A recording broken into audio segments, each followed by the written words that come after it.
Democratic news. Wow. Ted Koppel got an epic response from Sean Hannity after he tried to discredit him. Ouch. Ted Koppel had a feud with Sean Hannity this Sunday on Fox News. He told him that he is bad for America. Hannity replied on this on CBS Sunday Morning and told Koppel to give some credit to the American people.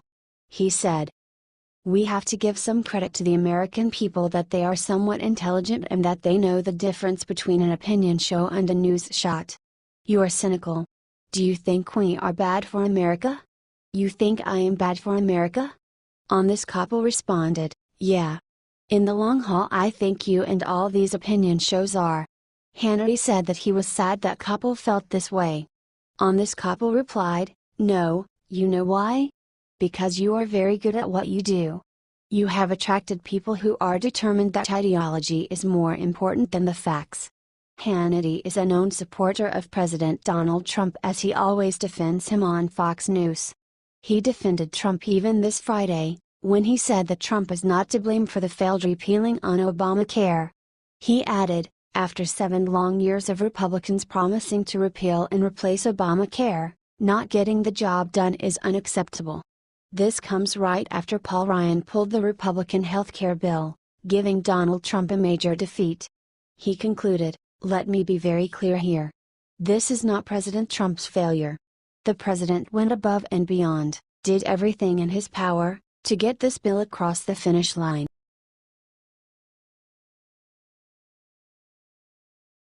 Breaking: Paul Ryan will be replaced, guess who takes his seat?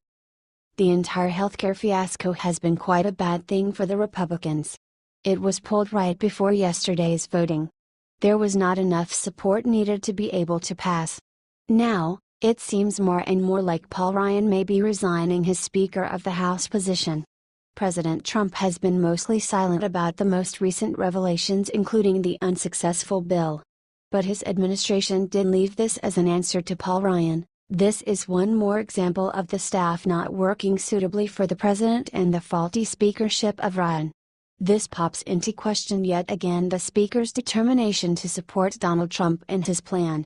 Speaker Ryan showed today that he does not have the best intentions of the president at heart. He sold out the president and proved that his word can be taken with a grain of salt. There is only one thing left to do that ought to be taken to move beyond this catastrophe, and that is the quick replacement of Paul Ryan from the speakership.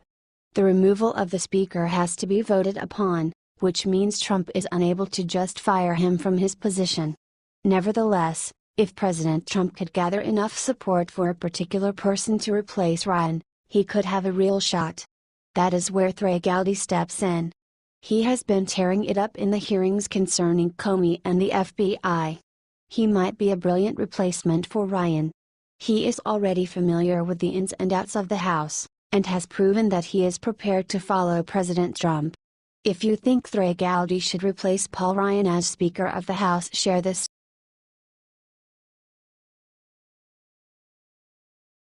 Finally, you are fired. Trump administration canning every ex-Hillary and ex-Obama person at every department. Amazing news. It's time for some major house cleaning, and Trump's Secretary of State Rex Tillerson is wasting no time, making important staffing changes in the State Department and every other department. Staffers in the offices of Deputy Secretary of State for Management and Resources as well as Counselor were shown the door Thursday. The majority of those let go were big players, from the building's 7th floor, which is a symbolically important sign to the rest of the diplomatic corps that their new boss will be handling things different than the last one, reports New York Post. Tillerson made these staff changes when he returned from his first foreign trip. He was attending a G20 meeting in Bonn, Germany. As part of the transition from one administration to the next, we continue to build out our team. The State Department is supported by a very talented group of individuals, both Republicans and Democrats, spokesman R.C. Hammond said. We are appreciative to any American who dedicates their talents to public, he added. As is standard with every transition, the outgoing administration, in coordination with the incoming one, requested all politically appointed officers submit letters of resignation, a State Department spokesman said after the first round of firings in the State Department at the end of January.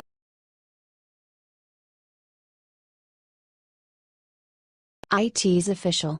President Trump makes bold move to shut down Obama's shadow government. This is amazing. Details. Barack Obama figured out how to be one of the most grounded and sharpest liberal elitists. I will give him this title in light of the fact that, not at all like Hillary and McCain, he succeeded the best of them, every single liberal follower, and has a huge responsibility for the globalists' motivation and their shadow government. Shadow government, profound state words that help us to remember something pitiless and dark. It is not a trick. Simply look what they did to the USA. These liberals attempted to make an ignorant and dependent country. Simply look what they do, imbecilic little welfare arrangement as opposed to giving employments, mainstream media mentally conditioning rather than through and through freedom and appropriate instruction, LGBT and psychological warfare rather than religion, spirituality and peacefulness. That is the thing that they need to do. Donald Trump sees them. He all of a sudden appeared unexpectedly and broke their system. From that minute on, the baffled and urgent liberal elitists attempt to adhere to their shadow government. Obama's remains kept an eye on Trump, that is without a doubt. Comey and the NSA attempted to offer fake stories. They said that the Trump Tower had been under reconnaissance because of the nearness of some Russian crowd manager. Decent reason. Toward the finish of Flynn's investigation, it was additionally affirmed that he is clear and guiltless but spied on him anyway. Just to offer fake news stories to dishonor the president. What's more, once more nothing happens. The liberals' dependable escape with their violations. Not anymore. Donald Trump started the final destruction of the liberal deep state. Trump just embedded 16 hand-chosen aides into multiple federal agencies to both monitor and report back on the actions of existing cabinet secretaries. As per Washington Post and affirmed by Angry Patriot Movement, we are glad to report the end of the dirty snake's realm. Drain the swamp. After the risk to stop with that, Trump simply did the inverse. He turns out to be a major warrior and an intense loyalist. Behind the scenes, though, they're on another mission, to monitor cabinet leaders and their top staffs to make sure they carry out the president's agenda and do not stray too far from the White House's talking points. Told by multiple WH officials with knowledge of the new arrangement to the Washington Post. Trump is going to shut down Obama's shadow government. IT's official. The deep state's towers are falling down, the global elite suffers in agony.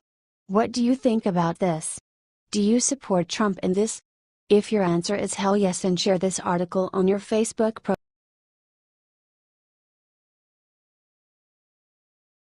Just in. Trump, Republican go on deems, IT's a historic triumph. Details.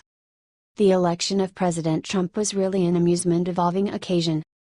Not just have the authoritative needs changed significantly from what we encountered under Obama, however, so has everything else from outside approach, to a residential arrangement, to legal arrangements. With regards to legal arrangements, President Trump has the chance to roll out improvements that keep going for a considerable length of time. These are lifetime arrangements, recollect. Accordingly, his election was a calamity for the liberals since it implied that Hillary's parade of dynamic, radical legal candidates will never get off the beginning line. The most the Democrats will have the capacity to do is defer and block Trump-chose people. Yet Republicans are having none of that. Congressperson Ted Cruz has officially gone off on the moderate-moving radicals, and now all of Capitol Hill is prepared to move. Judge Neil Gorsuch will be affirmed. The Senate delay decides that basically requires 60 votes to pass a bill or a presidential assignment is a piece of a long-standing custom of the Senate being all the more a deliberative body that takes as much time as is needed in choosing issues. The odd thing is that the manage requiring 60 votes to end wrangle about and send an issue to the floor for a vote can be changed by a basic dominant part. This is what is known as the atomic alternative. It might be going to be utilized. Via Fox News, Senate Minority Leader Chuck Schumer, DN.Y, and Senator Elizabeth Warren, D.Mass, both called Tuesday for a postponement on any vote to confirm Gorsuch to the nation's highest court. It is unseemly to be moving forward so fast on confirming a Supreme Court justice with a lifetime appointment while this big gray cloud of an FBI investigation hangs over the presidency, Schumer said. That remark is fairly diverting, considering such thinking would have blocked Bill Clinton from making any legal arrangements amid his 8 years in the White House. You know, with the exception of amid those uncommon bits of time between examinations of debasement. However, Gorsuch will get affirmed somehow. That's where the so-called nuclear option comes in. If majority Republicans change the threshold, Gorsuch could be approved with a simple majority of 51 votes. The nuclear option was first used by Democrats for circuit court judicial appointments in 2013, and top Republicans, including President Trump, have indicated for weeks it's a serious option in order to get Gorsuch on the court. If we end up with that gridlock, I would say, if you can, Mitch, go nuclear, Trump said February 1st. All things considered, Gorsuch is prominently qualified, and the Democrats were the first to utilize the device for lower court arrangements, so it just comes down to whether the Democrats need to compel the issue or not. At the end of the day, the majority of this is political theater as the Supreme Court anticipates its most up-to-date part. We are outrageously tired of Democrats pursuing a superfluous war against Trump and his organization. Get over it, liberals. You lost. Furthermore, learn to expect the unexpected. There ain't nothing you can do about it.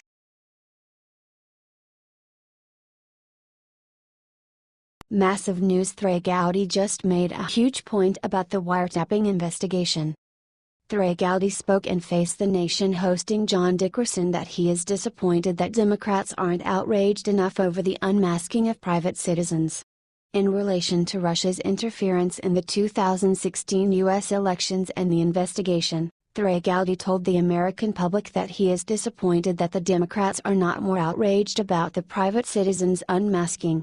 I understand we collect U.S. citizens. The South Carolina Republican continued. But we do not read about those citizens on the front page of the Washington Post and the New York Times.